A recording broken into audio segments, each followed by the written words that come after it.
Welcome back to Media Mesh, where I give you my unapologetic opinion on everything from music, movies, news, reality TV, and much more as we go down the rabbit hole, usually within 5 minutes. But I've been extending the show. Shout out to all of my new subscribers.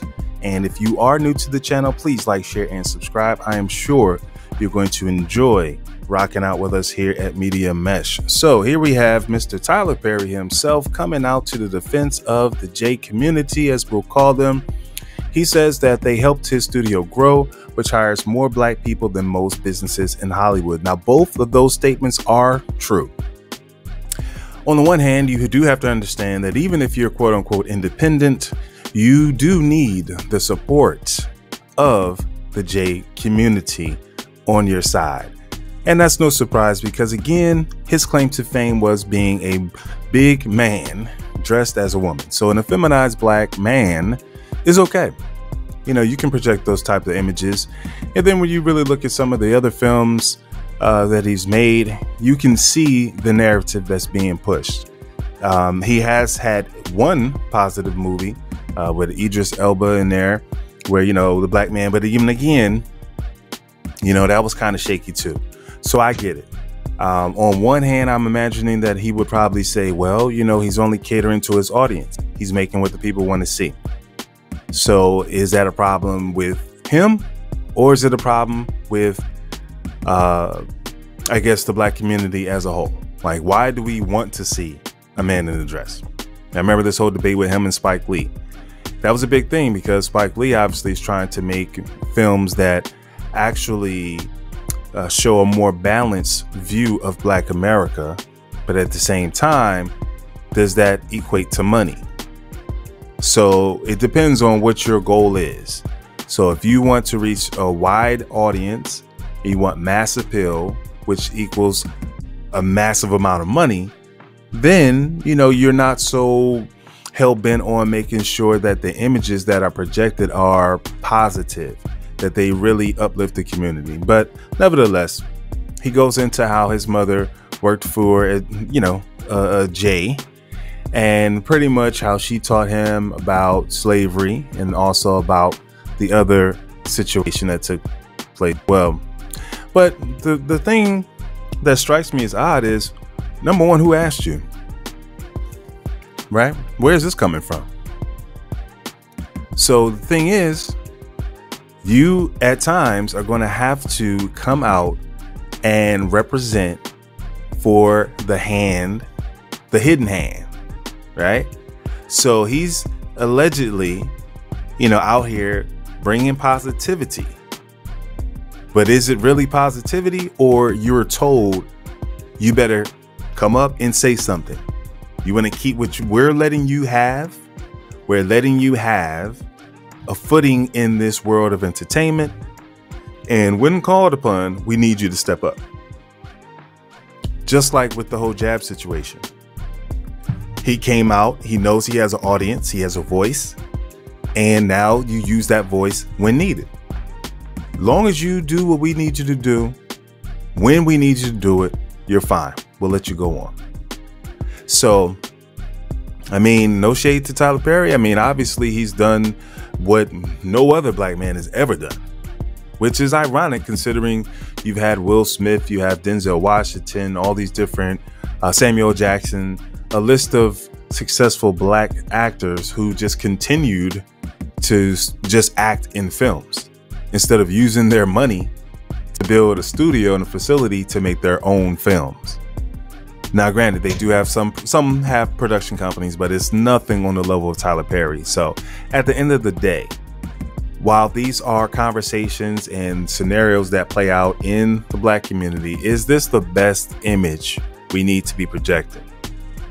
So, hey, who am I to judge, right? I'm just calling it out, the fact that he now comes out and speaks about this. But what the thing is, do you know the history of the people, right? Do you know the history? Because all you have to do is a little bit of homework and you'll easily find out who the real J's are, right? Who the real Hebrews are. And I'm not coming from the standpoint of the guys that you see on the street spewing hate, saying that, all white people are going to hell and all that type of stuff. I'm not saying that at all. I'm just saying historically, what we've been told is not true. And I guess that just lends to the fact that whoever wins the war writes history. Okay, if you win, you tell it from the perspective in which you want to tell it. History is what you say it is, until people start going and digging around and try to find whatever information is still left, because a lot of the information has been burned, but there's enough out here to clearly identify what really happened in these situations. So it's my fair use clause. This is all alleged. This is entertainment. So don't take offense. I'm just calling it out. Tyler Perry's doing his thing. He's making his money. He's employing black people. So, hey, don't come at me. I'm just pointing out the fact that it is ironic that he decided to come out now and speak on this. And again, that goes back to the fact that he needs to remain in good standing so these people don't shut him down. But it just goes to show you what Kanye said before he quote unquote apologized, is that these people, certain people, and that's the thing too, no one's saying the entire community. That's like saying all black people steal or rob folks. Nobody's making a sweeping accusation. There are certain people who control certain industries and they can shut you down. That's clear. How is that wrong to say? Kyrie Irving is now also paying the price. He's been very outspoken because he talked against that jab too. See where that got him. Now he's in hot water again. It's like whenever you say anything about this J community, they really come at you, which shows you the influence they have over the media and ultimately our lives. If you think about it. But you can say whatever you want to say about black people, whatever you want to say. It doesn't matter.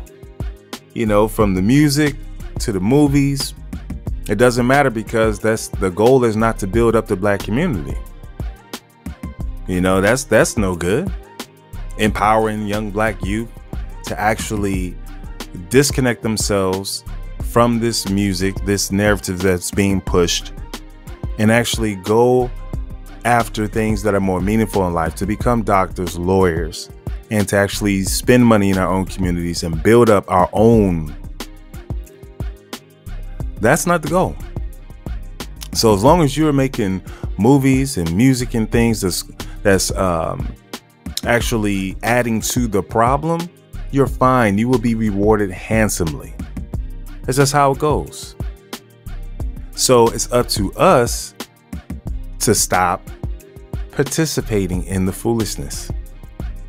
Stop supporting it. Stop patronizing it. Until we do that, we're going to continue to get more of the same. More death and destruction in our communities. I posted a video, well, I'm going to post a video of this record executive, last name is Starbuck, and he called it out. He said exactly what it is.